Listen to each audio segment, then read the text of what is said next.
Olá, bom dia, boa tarde ou boa noite para você que mais uma vez está conosco em mais um estudo do princípio ao fim. Hoje nós estaremos dando continuidade ao estudo que iniciamos no vídeo passado. O título é Da Morte e Ressurreição até a Consumação dos Séculos.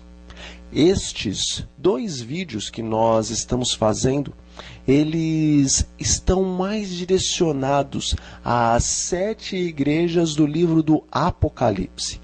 Nós compreendemos que, embora as 7 igrejas que estão descritas no livro do Apocalipse existiram literalmente lá na Ásia Menor, no período em que o apóstolo João ainda estava vivo, entendemos que, apesar de terem elas sido literais, ainda assim, estas 7 igrejas compreendem ou se referem a 7 períodos proféticos que o povo de Deus havia de passar, tanto da morte e ressurreição de Cristo até a consumação dos séculos, ou seja, até o momento em que o Senhor Jesus volte em toda a sua glória, com todos os anjos dos céus, para resgatar todos os seus filhos, desde Adão até o último dos salvos, pois entendemos que no dia em que o Senhor Jesus voltar, a voz do arcanjo será por todos ouvida. A trombeta de Deus será então tocada e ressoará a potente voz do Senhor Jesus por toda a terra, chamando novamente todos os mortos em Cristo à vida. E assim como o apóstolo Paulo disse, naquele grande dia, os mortos ressurgirão com os seus corpos incorruptíveis, e todos aqueles que creem em Cristo e que estiverem vivos no momento da volta do Senhor Jesus, serão então, num instante, num abrir e fechar de olhos, transformados também à imagem e à semelhança do Senhor Deus. Terão os seus corpos incorruptíveis, tal como todos aqueles que despertarão naquele dia do sono da morte. Que você e que eu estejamos também naquele grande dia de pé, na presença do nosso Deus. Hoje nós vamos iniciar o nosso estudo a partir da 5ª igreja, da igreja em Sardes. Período profético este que vai de 1798 até 1840. Vamos então ler os versículos 2, 3 e 4 do capítulo 3 do livro do Apocalipse. E a palavra de Deus nos diz o seguinte: Sê vigilante e conserva os restantes que estão para morrer, porque não achei as tuas obras perfeitas diante de Deus. Lembra-te, pois, do que tens recebido e ouvido e guarda-o, ou seja, obedeça, e arrepende-te. E se não vigiares, virei sobre ti como um ladrão, e não saberás a que hora sobre ti virei. Versículo 4. Mas também tens em Sardes algumas poucas pessoas que não contaminaram as suas vestes, e comigo andarão vestidas de branco, porque são dignas disso. Este período profético da igreja em Sardes, como eu já disse, ele vai de 1798 até 1840. Nós vemos que existe uma grande advertência para este povo, para esta igreja. Também há alguns elogios da parte de Cristo. Por que existe esta grande advertência da parte de Deus? Porque ele diz ao seu povo do período ou da igreja de Sardes que ele não tem achado as suas obras perfeitas diante de seus olhos. Porque o Senhor Jesus diz que este povo, esta igreja em Sardes, ou do período profético de Sardes, eles abandonaram as suas primeiras obras e eles devem voltar às suas primeiras obras, ou seja, eles devem se lembrar daquilo que eles receberam, devem se arrepender, devem buscar conservar também aquilo que eles receberam. Porque essas palavras de Cristo para esta sua igreja? Bom, nós sabemos que esta igreja, ou este período profético, ele está relacionado com um período posterior à grande perseguição que aconteceu por 1260 anos aos cristãos lá no continente europeu.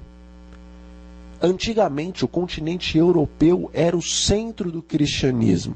E estudamos no vídeo anterior que de 538 até 1798, a Igreja Católica Apostólica Romana, ela teve o poder tanto do Estado como o poder eclesiástico. E ela governou de uma maneira toda especial mais sobre a Europa. E assim, embora se dizendo cristã, esta igreja, ela colocou para os cidadãos, assim como para os membros das igrejas, normas, regras, ditames, os quais não estavam na palavra de Deus. Ou seja, estudamos aqui pelas profecias que a igreja romana, ela abusou do poder o qual Deus havia outorgado para a igreja cristã.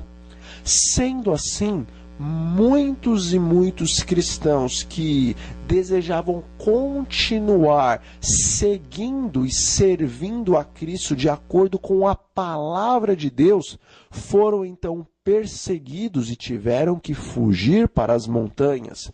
Muitos foram capturados e martirizados. E por conta disso, por conta dessa grande perseguição e deste grande martírio que levou mais de 50 milhões de cristãos a óbito em todo este período de 1260 anos, vemos que por conta disso, por volta de uns 60 ou um pouco mais de 60 anos antes de 1798, vemos que alguns cristãos buscando fugir da perseguição que ocorria na Europa, eles agora foram em busca de um novo mundo, de um novo lugar, onde eles poderiam fundar um estado, ou seja, poderiam fundar um país, um governo, o qual tivesse como base a liberdade religiosa e também a democracia. Coisas que não aconteciam no continente europeu, pois a igreja ligada ao Estado ditava como as pessoas deviam viver e ditava como as pessoas deviam servir a Deus. Por conta disso, vemos que o navio Mayflowers trouxe então os primeiros peregrinos ali da Europa, os primeiros cristãos peregrinos para este novo continente, o continente americano. Então esses cristãos peregrinos agora estavam fundando os Estados Unidos da América do Norte. Deus abençoou grandiosamente essas pessoas e vemos que em poucos anos após este novo estado ser fundado por este pequeno grupo de cristãos, os Estados Unidos da América do Norte começaram a se transformar e chegaram a se transformar na maior e mais poderosa de todas as nações. A verdade é que Deus abençoou o seu povo, pois o seu povo estava fundando um país de acordo com as regras, de acordo com os ditames da palavra de Deus. E na palavra de Deus nós encontramos a doutrina do livre-arbítrio. E assim, diferente da Europa, ou diferente do governo do continente europeu, no governo dos Estados Unidos, a liberdade religiosa, assim como a democracia que estão estabelecidas na palavra de Deus, faziam parte dos fundamentos da nação. Deus, como acabei de dizer, abençoou demais aquele novo país. Todavia, por que então vieram tantas advertências? A verdade é que aqueles cristãos que fugiram da Europa e vieram para o Novo Mundo, eles receberam um legado dos seus pais. Os seus pais, tanto os apóstolos, como aqueles que vieram após os apóstolos de Cristo. Vemos que no período da Idade Média, dois grupos, ou dois grandes movimentos reformatórios ocorreram ou existiram. O primeiro grande movimento, na verdade, eram dois povos, os valdenses e os albigenses. Pessoas que colocavam a verdade de Deus acima de todas as coisas e julgavam que servir a Deus de acordo com a sua palavra era maior do que a própria vida. Estes dois grupos, os valdenses e os albigenses, eles fugiram para as montanhas e para os lugares desertos da terra, a fim de poder servir ao Senhor de acordo com o que estava escrito em sua palavra. Todavia, eles não abandonaram as pessoas que ficaram nos grandes centros, nas grandes cidades, ou as pessoas que foram enganadas pelo governo, tanto estadual como eclesiástico romano. Estes, os albigenses e os valdenses, eles vinham das montanhas e dos lugares desertos, conseguiam penetrar-se entre o povo comum para ali estar concedendo a eles algumas folhinhas da Bíblia, da palavra de Deus, pois a Igreja Romana havia tirado o direito do povo ler a Bíblia. Ou seja, os valdenses e os albigenses eram missionários que buscavam levar todo aquele povo que estava enganado pelas falsas doutrinas romanas, eles buscavam levar estes novamente à pura e simples verdade do Senhor Deus. O segundo grande movimento foi o movimento que iniciou-se com Wycliffe, chamado este movimento de protestante. Eram cristãos que protestavam contra os abusos da Igreja Romana, pois eles estudavam as poucas Bíblias que ainda existiam e viam que todo o governo romano não estava fundamentado nas verdades de Deus. Embora, é claro, na Igreja Católica Apostólica Romana daquela época e dessa época existam verdades que estão na palavra de Deus, assim mesmo os protestantes viam que além das verdades também existiam muitos erros. Por isso eles protestavam. Eles protestavam porque eles queriam o direito de servir a Deus de acordo com o que a palavra de Deus dizia ser o correto.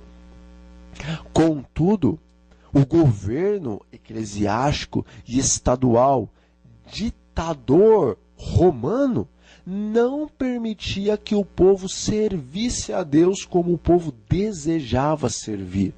Desta maneira, houveram grandes conflitos entre os protestantes e entre os católicos. Milhares e milhares de almas foram ceifadas.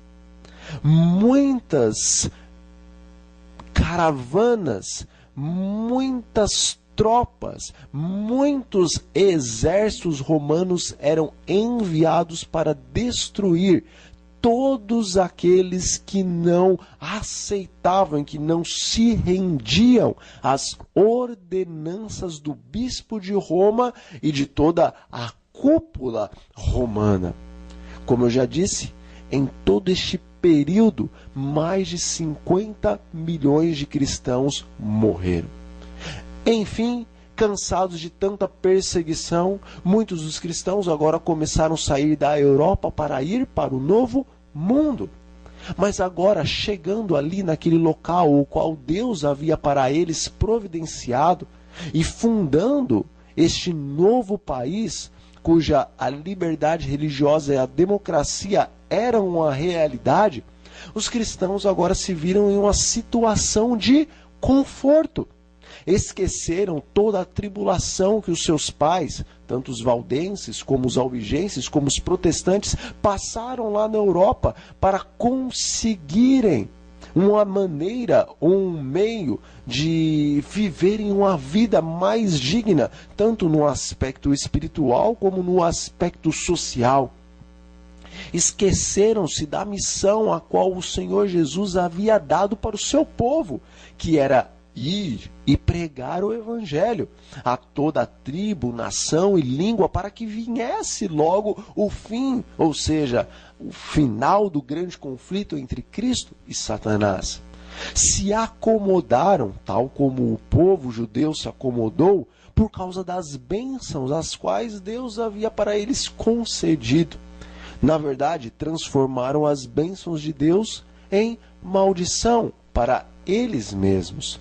Por isso Deus faz essa grande advertência. Ele queria que este povo, os cristãos dos Estados Unidos, não esfriassem ou pelo menos não ficassem mornos em sua fé. Deus desejava que estes cristãos, os quais ele estava tanto abençoando, continuassem a sua missão e não apenas ficassem ligados nas bênçãos materiais as quais eles podiam conseguir neste novo país, o qual havia liberdade religiosa e o qual havia democracia. Por conta disso, Deus faz as advertências e pede para este povo se lembrar do que eles haviam aprendido, ou seja, das lições dos seus pais espirituais. Mas nós vemos que também há elogios da parte de Cristo com relação a este período da igreja, porque ele diz que alguns poucos deste período da igreja em Sardes não contaminaram as suas vestes. Ou seja, alguns poucos deste período, alguns cristãos não contaminaram as suas vestes espirituais com o pecado, com a soberba, com a luxúria, com o desejo das coisas mundanas e nem se contaminaram com o amor pelo mundo e pelo dinheiro. Na verdade, neste período houveram alguns poucos e grandes homens, como os Wesley, e também como os grandes pregadores, os quais saíam dos Estados Unidos para pregar em outras localidades no mundo, ou então faziam a sua peregrinação por todos os lugares habitados dos Estados Unidos, da América do Norte, a fim de pregarem a verdade como ela era. Vemos, por exemplo, Spurgeon, o grande pregador norte-americano, o qual Deus usou para levar multidões aos pés de Cristo e o qual Deus usou para reavivar a fé de multidões de cristãos que estavam mornos ou até mesmo frios em sua espiritualidade. Então houveram alguns poucos que neste período serviram ao Senhor e saíram para fazer a missão além mar, ou seja, atravessar os oceanos a fim de levar a palavra de Deus para outros continentes, para que então o evangelho fosse pregado por todo mundo e Jesus pudesse então voltar mais uma vez a esta terra. Mas então vamos passar para a sexta igreja. Vamos ver uma grande diferença entre um período e outro período da igreja. A igreja de Sardes, nós vemos aqui que, em sua maior parte, era uma igreja morna ou uma igreja fria. Mas agora, lendo alguns versículos a respeito da igreja de Filadélfia, nós vamos compreender que após 1840, que é o período que termina a igreja em Sardes, e entra o período da igreja em Filadélfia, nós vamos ver que um grande reavivamento ocorreu neste período. Vamos ler então Apocalipse capítulo 3, versículo 8, e a palavra de Deus nos diz assim: Conheço as tuas obras, eis que diante de ti coloquei uma porta aberta, e ninguém a pode fechar, porque tendo pouca força guardaste a minha palavra e não negaste o meu nome. Vamos ler também o versículo 12, que nos diz assim: A quem vencer eu o farei coluna no templo do meu Deus, e dele nunca sairá. E escreverei sobre ele o nome de meu Deus e o nome da cidade do meu Deus, a nova Jerusalém, que desce do céu do meu Deus, e também o meu novo nome. Versículo 13. Quem tem ouvidos ouça o que o Espírito diz às igrejas. Lendo todos os versículos a respeito da igreja da Filadélfia, nós vamos ver que não há advertência alguma para este povo ou para este período profético da igreja. Todavia, é um período curto. Essa igreja em Filadélfia, ela vai do ano de 1840 até o ano de 1844. Este povo, ou esta igreja, estava espalhada pelo mundo inteiro. Todavia, a sua concentração estava nos Estados Unidos. Um pouco antes de 1840, alguns homens começaram a estudar a palavra de Deus, as profecias de Daniel, mais especificamente do capítulo 8 e do capítulo 9 do livro de Daniel, e compreenderam que uma grande, tremenda profecia estava para se cumprir.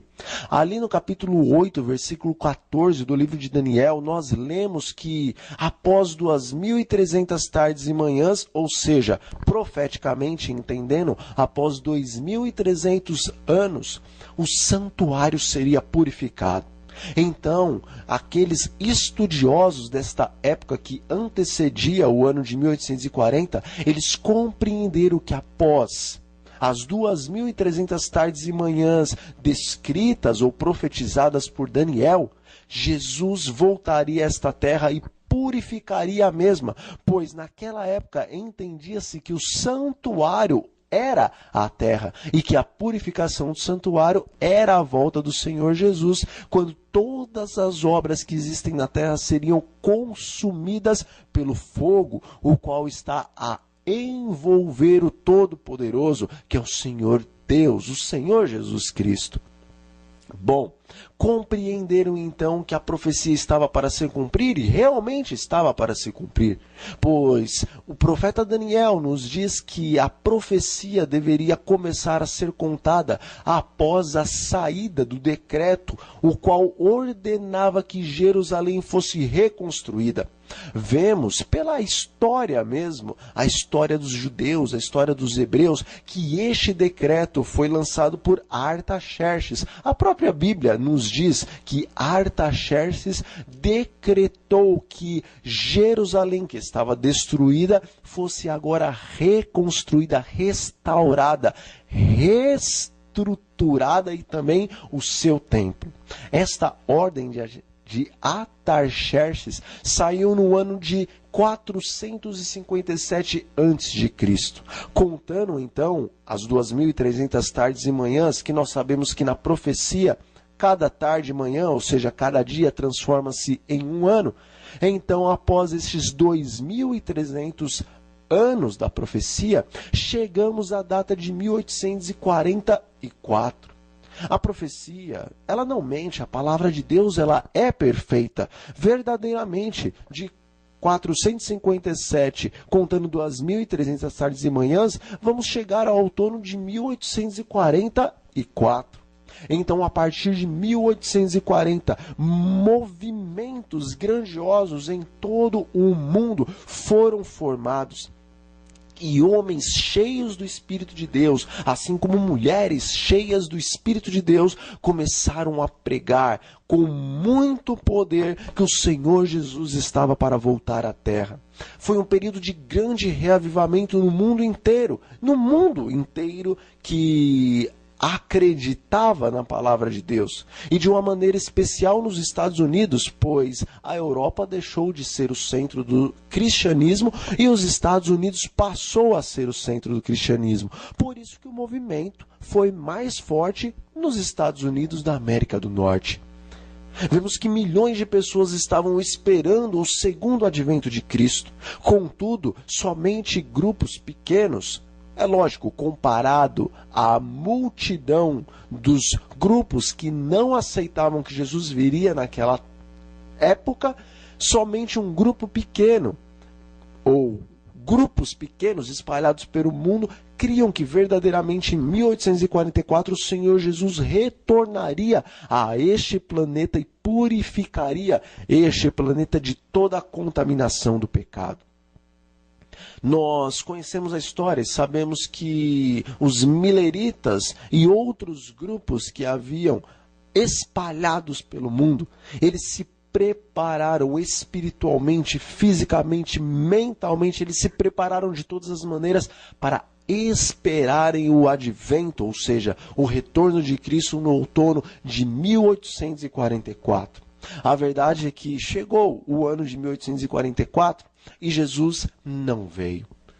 Mas este povo pregou com tanto poder, foram movimentos tão poderosos a ponto de os críticos mesmo dizerem que alguma coisa de diferente existia neste povo, porque isto era visto em seus rostos e as suas pregações eram tão cheias de poder que as pessoas que iam até as igrejas para tão somente ridicularizarem e criticarem os pregadores saíam de lá atônitas, pois elas sentiam a presença do Espírito Santo nos lugares onde estes pregadores estavam falando que Jesus estava para voltar. Então, o que aconteceu? Por que Jesus não voltou em 1844 se a profecia estava correta e se este povo pregou sobre a volta de Jesus com tanto poder? Lendo toda a carta à igreja em Filadélfia, nós vamos compreender que ali não está se referindo à volta de Cristo. Mas nós vemos que naquele período, no período daquela igreja, o Senhor estaria abrindo uma porta para o seu povo, porta essa a qual não se fecharia, pois o Senhor Deus a havia aberto. Mas também, se o Senhor Deus a fechasse, ninguém a poderia abrir. A verdade é que a profecia de Daniel, capítulo 8, versículo 14, que diz que após 2.300 tardes e manhãs o santuário seria purificado, não se refere à volta de Jesus à terra, mas se refere ao dia da expiação, ao Yom Kippur.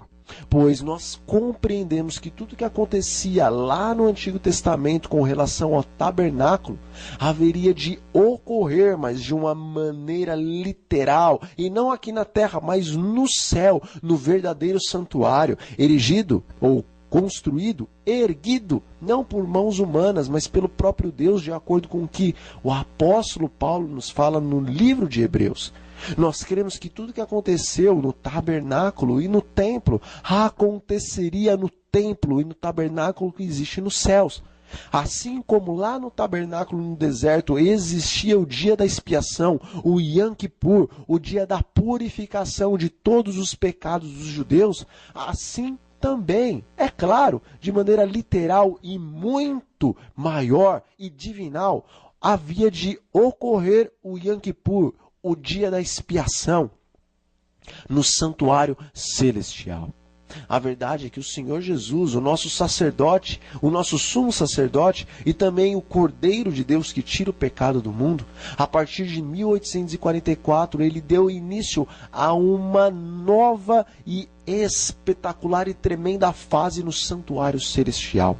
A partir de 1844, o santuário começou a ser purificado, ou seja, Assim como lá na antiguidade o dia do Yom Kippur era o dia da purificação, assim também em 1844 todos os registros de pecados que haviam no céu dos céus começaram agora a ser revisados, e as pessoas as quais aceitaram a Cristo estão agora com seus nomes passando diante de Deus em um juízo investigativo, para que então, tal como lá no santuário, lá no tabernáculo, os pecados do povo eram removidos, agora também todos os registros de pecados os quais o povo de Deus cometeu, mas por Cristo foram perdoados, agora estão sendo removidos do santuário celestial. Pois lá na antiguidade, após o dia da expiação, ou seja, após a expiação, a eliminação de todos os pecados do povo, nós vemos que aquele grande cortinário que existia no tabernáculo, ele era colocado sobre o bode para Azazel, que representava Satanás. Ou seja, toda aquela cortina cheia daquele sangue que representava o pecado, agora era como se estivesse sendo lançado sobre Satanás, que era o originador de todo o pecado. A verdade é que em 1844 começou o juízo investigativo, o qual terminará quando a porta da graça for completamente fechada. Neste período, após o fechamento da porta da graça, nós vemos no livro do Apocalipse que haverão as 7 últimas pragas, aonde se consuma a ira de Deus sobre o pecado e sobre os pecadores. Após a 7ª e última praga, então o Senhor Jesus voltará a esta terra, resgatará os seus e começará a contagem do milênio.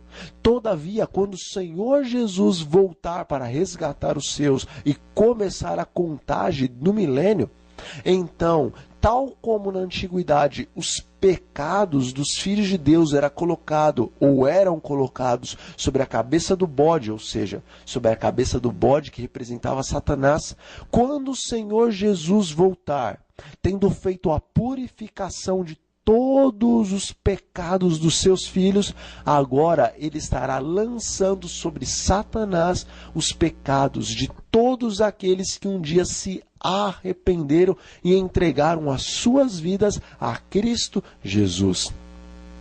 Tal como lá na antiguidade o bode para Azazel era lançado para o deserto, a fim de morrer ali no deserto, levando consigo os pecados do povo, não para ser um mediador entre o povo e Deus, não para ser um salvador do povo, mas sim levando a culpa dos pecados os quais haviam sido perdoados por Deus, pois Satanás era o originador do pecado.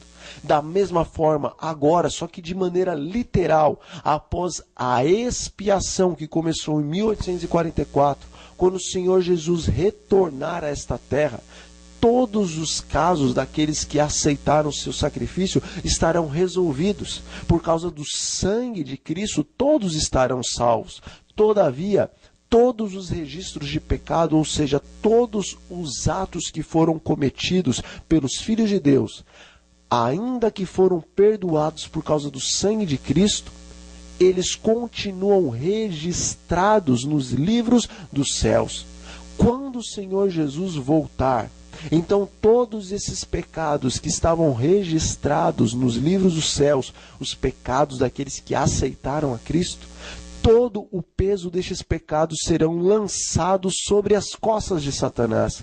Durante 1000 anos estará ele peregrinando no deserto dessa terra que será assolada por causa da presença espantosa do Senhor Jesus quando ele voltar a este lugar. Durante 1000 anos, Satanás e os seus anjos estará peregrinando nessa terra deserta. E então, o peso dos pecados daqueles que entregaram as suas vidas a Cristo estará por 1000 anos pesando nas costas de Satanás. E naquele grande dia, após o milênio, o dia do juízo final, então Satanás, o originador de todos os pecados, agora ele será obrigado a pagar o preço de todos os pecados que os filhos de Deus um dia cometeram, mas que foram perdoados por causa da morte de Cristo. Talvez seja um pouco complexo isto e nós não podemos talvez explicar detalhadamente neste estudo a respeito deste assunto.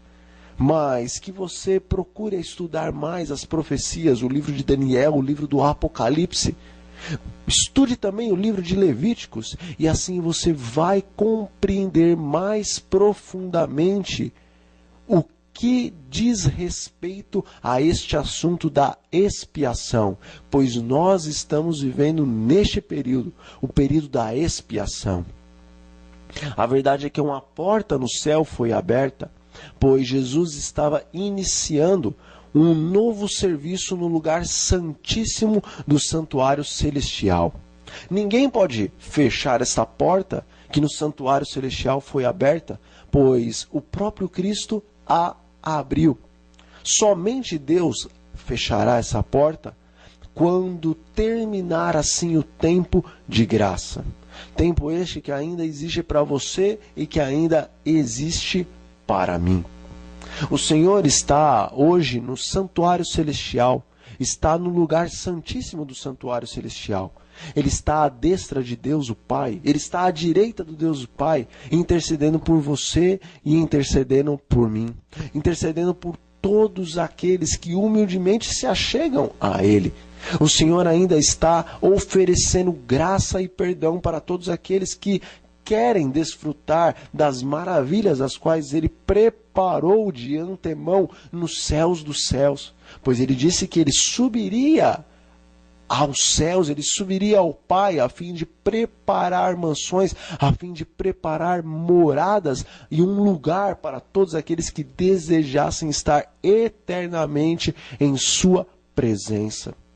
Existem muitas moradas na casa do seu Pai, assim Ele disse para você e assim Ele disse para mim. Portanto, o que esperamos? Entreguemos as nossas vidas nas mãos do Senhor Jesus.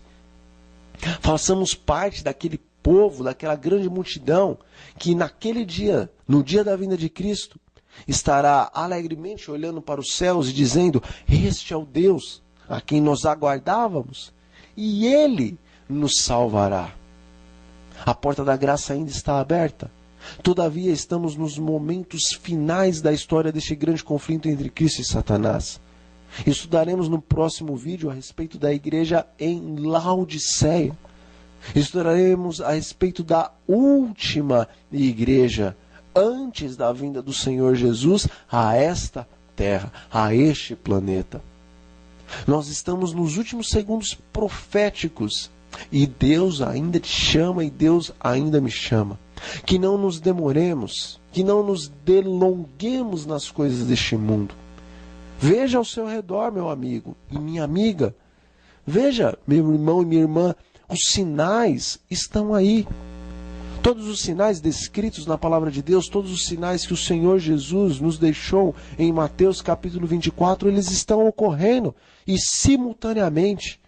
Guerras e rumores de guerras, epidemias, terremotos, catástrofes que nunca dantes ocorreram.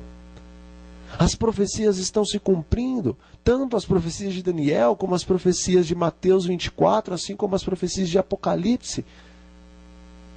Pouco tempo nos resta. Em Apocalipse capítulo 7, nós vemos que Deus seguraria os ventos, ou seja, as guerras, os conflitos, as destruições terríveis e espantosas dos últimos dias, até que os servos de Deus fossem selados em suas frontes. O selamento nas frontes, ou seja, nas testas dos servos de Deus, corresponde ao imprimir Deus, Espírito Santo, o caráter do Senhor Deus em tua e em minha mente, em teu e em meu coração. Esse trabalho está sendo feito, o Espírito de Deus está sendo derramado sobre a terra. A promessa de Joel está sendo cumprida, pois as crianças, assim como os adolescentes, Os jovens, os adultos e os idosos estão recebendo a plenitude das primeiras e das segundas chuvas do Espírito Santo. O caráter de Deus está sendo imprimido na vida dos seus servos. As multidões muitas vezes não percebem isso, porque estão vivendo o seu dia a dia e correndo atrás do seu dinheiro, correndo atrás das coisas que lhes satisfazem a carne.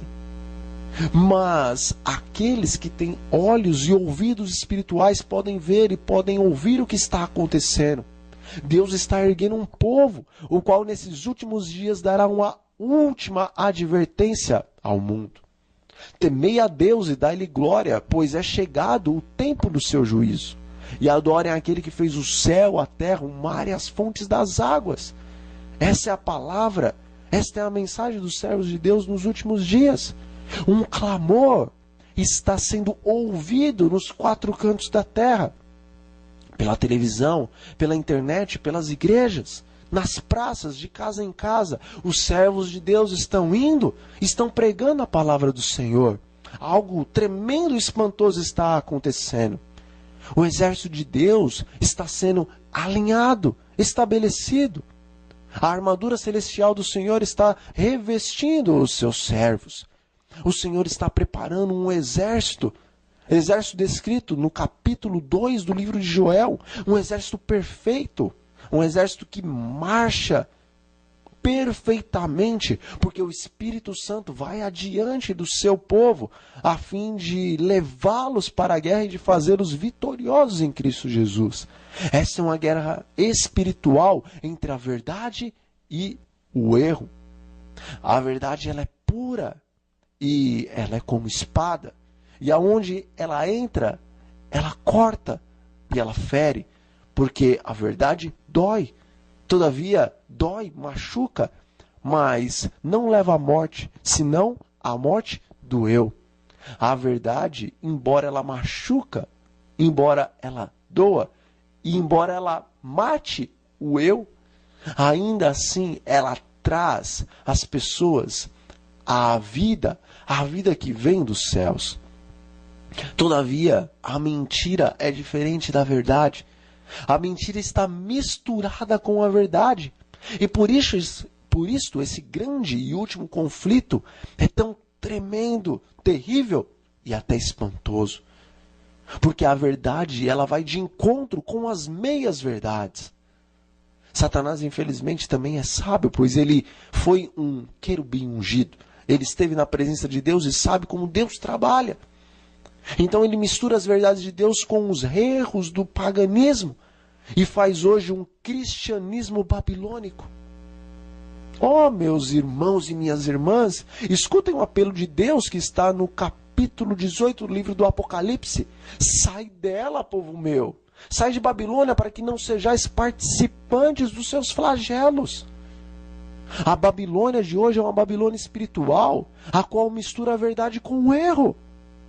Veja que o Senhor Jesus profetizou que naquele dia muitos dirão para ele: Senhor, Senhor, porventura nós não profetizamos em teu nome? E em teu nome nós não fizemos muitos milagres, muitas curas, muitos prodígios? Como, pois, agora o Senhor não nos reconhece como filhos teus, se na verdade tudo isso fizemos em teu nome? Mas Jesus naquele dia, está escrito na palavra de Deus, ele dirá expressamente a todos esses: em verdade eu vos digo que nunca vos conheci. Afastai-vos de mim, vocês que praticam a iniquidade.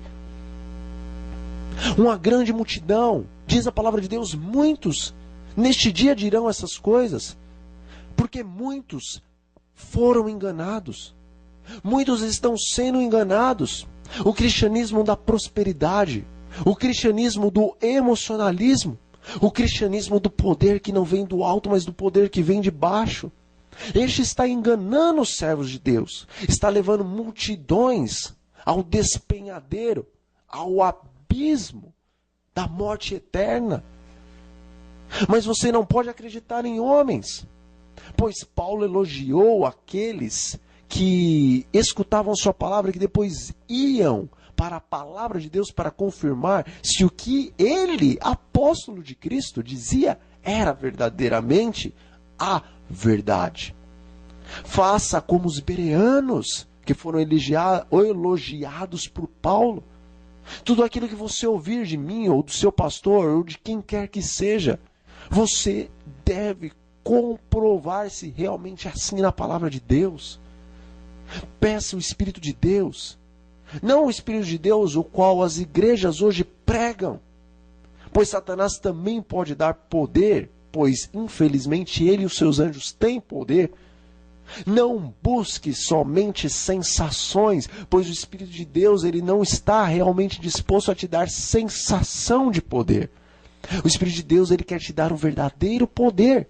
E a palavra de Deus nos diz que o verdadeiro poder do Espírito Santo é amor, domínio próprio, bondade e benignidade, compaixão, pureza, fé. Discernimento espiritual é o dom do Espírito Santo. Peça então o verdadeiro dom do Espírito Santo, peça que Deus te dê discernimento espiritual a fim de que você compreenda as claras verdades de Deus para os últimos dias. Pois você não pode estar naquela grande multidão que vai após a besta e o dragão e adoram o dragão que deu o seu trono à besta. A besta dos últimos dias é muito diferente do que andam pregando na internet. O anticristo dos últimos dias é muito diferente do que andam pregando na internet. Pois a palavra de Deus, o apóstolo Paulo nos diz que o anticristo, ele vem cheio do poder que o faz parecer o próprio Deus, e ele se assenta no trono de Deus.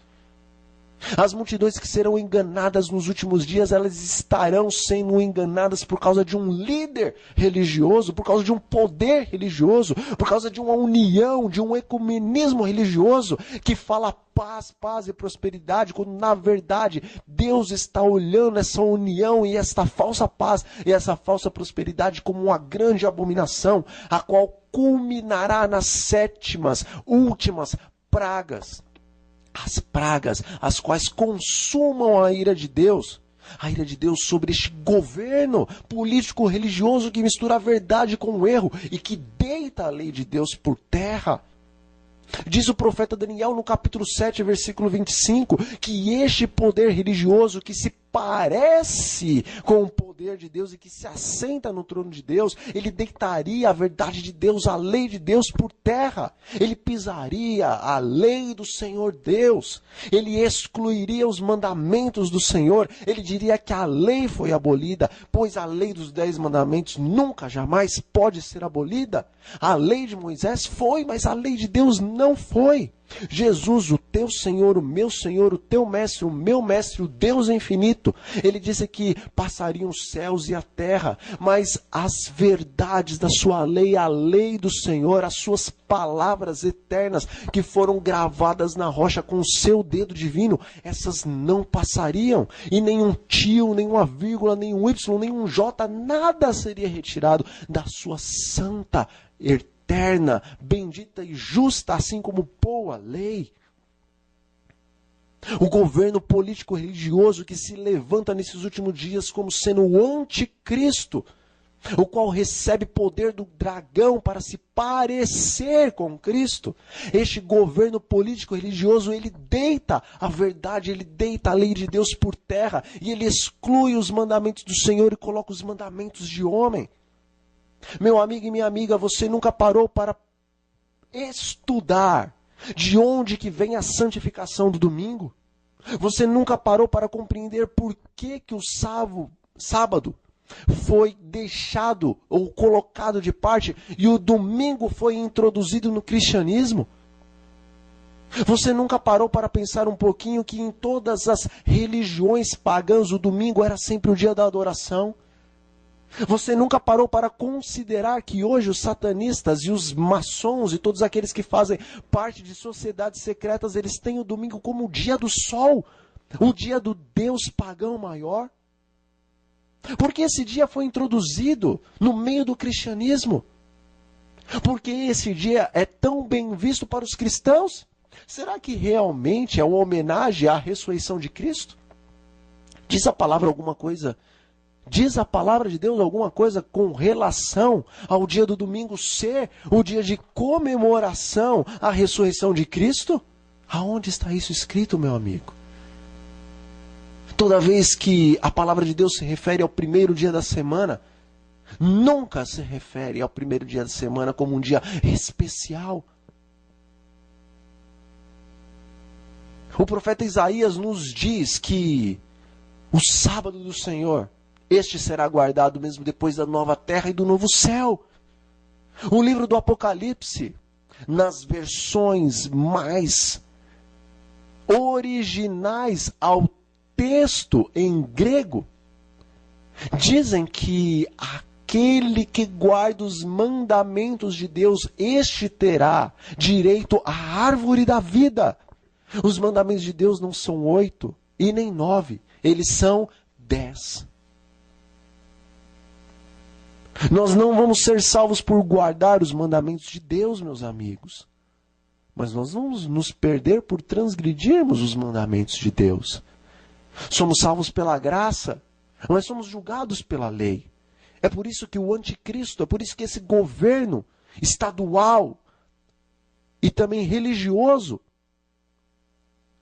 ele luta para que a lei de Deus seja abolida e para que os preceitos de Deus sejam desconsiderados e para que o dia do Senhor, o dia de adoração que foi estabelecido no Éden, quando nem sequer havia pecado, e o dia do Senhor, o qual vai continuar eternamente, de acordo com o que Isaías nos diz, este governo que recebe o poder de Satanás e que parece um governo religioso, ele luta para tirar o dia da adoração, porque no dia da adoração nós reconhecemos que Deus, Pai, Filho e Espírito Santo são o Criador, são o mantenedor, são dignos de toda honra, glória, adoração, louvor pelos séculos dos séculos.